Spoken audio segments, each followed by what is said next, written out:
আগের দিন রাত্রে দিদিভাই ফোন করে বলল ওর নাকি মেকআপ এক্সাম আছে আর ও আমাকে মডেল হিসেবে নিয়ে যাবে সাজানোর জন্য। বেসিক্যালি আমি সেরমভাবে নিজে সাজা পছন্দ করি না, বাট কেউ সাজিয়ে দিলে আমি এক পায়ে রাজি সাজার জন্য।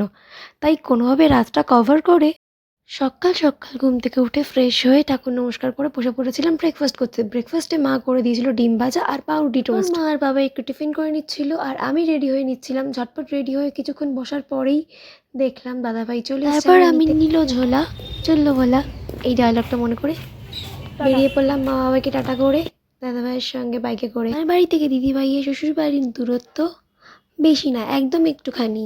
বাইকে করে গিয়ে 3 মিনিটের মধ্যে পৌঁছে গেলাম দিদিভাইয়ের বাড়িতে। গিয়ে ভিতরে ঢুকেই দেখি মা এই তো ভূতনিটা বসে আছে। কিছুক্ষণ বসতে না বসতেই দিদিভাই নিয়ে গেল ডাইনিং রুমে। ডাইনিং রুমে গিয়ে দেখি মামনি কত কিছু থালায় পরিবেশন করেছে খেতে দেওয়ার জন্য। যদিও আমি এত কিছু খাই না, তাই আমি নিয়েছিলাম ডাল আর 2 পিস চিকেন। আর খাওয়া দাওয়া শেষে ফ্রেশ হয়ে এসে দিদিভাই ঘরে ঢুকে দেখি অদ্ভুত জিনিসটা। এই জিনিসটা লোকে রাত্রেবেলায় দেখলে ভয় পাবে। এই চুল আর ফেসে দিদিভাই নিজের মেকআপ আর হেয়ার স্টাইল ট্রাই করে। তারপর দিদিভাইও কিছুক্ষণ বসে গল্প গাছা করে হজম করে নিয়ে চলে গেল বাথরুমে। এদিকে দাদাভাই খাচ্ছিল ডাইনিং রুমে আর পেঁচার মতো মুখ করছিল আমায় দেখে। কথা বলি দিদিভাই যেন বাথরুমে কন্ট্যাক্ট নিয়েছিল 1 ঘন্টার। 1 ঘন্টা ধরে টানে দরজার বাইরে দাঁড়িয়েছিলাম যে কখনো বেরোবে। অপেক্ষায় ছিলাম, কিছুতে বেরোচ্ছিল না বাথরুম থেকে, কী করছিল ভগবানই জানে। আর ওদিকে তাড়াহুড়ো করছিলাম কারণ বাইরে বৃষ্টি পড়া শুরু হলেই গেল। তারপর অবশেষে 1 ঘন্টা না বাজিয়ে 1 ঘন্টার থেকে মাত্র 10 মিনিট আগে দিদিভাই বেরিয়ে আমায় উদ্ধার করেছিল। ওইদিকে যেটা হওয়ার নয় সেটাই শুরু হয়ে গেছিল। বৃষ্টি বৃষ্টি বৃষ্টি, কি অনাবৃষ্টি, জোরে জোরে বৃষ্টি পড়ছিল। আমাদের যাওয়াটা মোটামুটি আধ ঘন্টা লেট হয়ে গেছিলো ওই কারণে। আর সেই সুযোগেই আমি আর দিদিভাই করে ফেললাম একটা সৎকর্ম।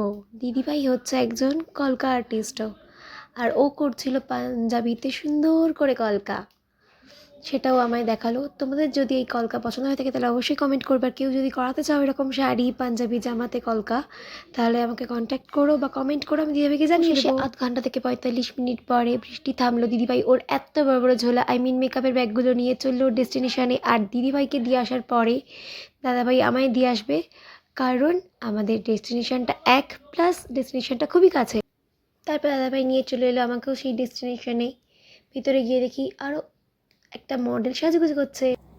ওই মুন্ডু সোজা কর।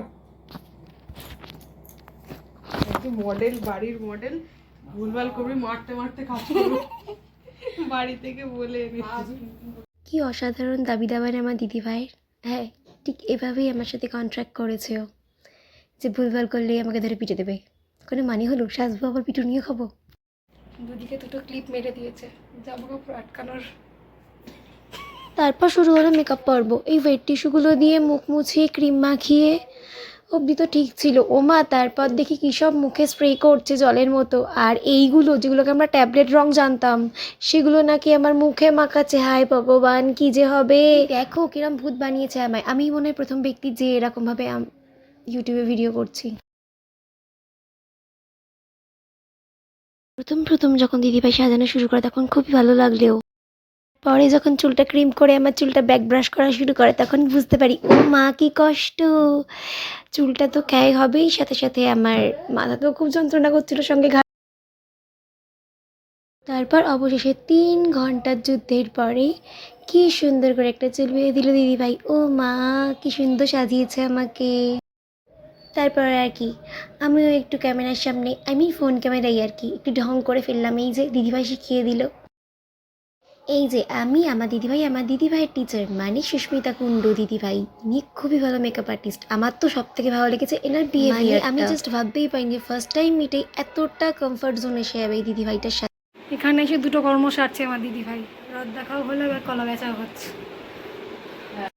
আমার বাড়ি ফিরতে ফিরতে বেজে গেছিলো রাত 9:30। দিদিভাই আর দাদাভাই আমাকে বাড়ি দিয়ে আসার পরও দাঁড়াও দাঁড়াও দাঁড়াও, যুদ্ধ এখনও শেষ হয়নি। ফার্স্টে আমি এই নারকেল তেল দিয়ে মুখের মেকআপগুলো রিমুভ করে নিলাম, টিস্যু দিয়ে মেকআপগুলোকে মুছে নিচ্ছিলাম। তারপর মুখটাকে ভালো করে ফেস ওয়াশ দিয়ে ধুয়ে অয়েলটাও ক্লিয়ার করে চলে এলাম। আর হ্যাঁ, আমি বলে রাখি আমি বাঙালি, তাই আমিও জামা কাপড় দিয়ে কিংবা মায়ের আঁচল বাবার জামা দিয়েই মুখ। তারপর প্রো স্কিনের এই ওয়েট টিস্যুটা নিয়ে ভালো করে মুখটা মুছে নিয়ে সব থেকে পছন্দের one and only cream Nivea soft মেখে নিলাম সুন্দর করে। চুলটা ব্যাক ব্রাশ করাটা কিছুটা দিদিভাই ছাড়াতে পেরেছে, আমিও বাড়িতে কিছুটা ছাড়িয়ে নিচ্ছিলাম। এত রাত্রে তো আর শ্যাম্পু করা সম্ভব না, কত চুল উঠে যাচ্ছিল। আর কি করবো, রাত্রেবেলায় খাওয়া দাওয়া করে ঘুমিয়ে পড়লাম।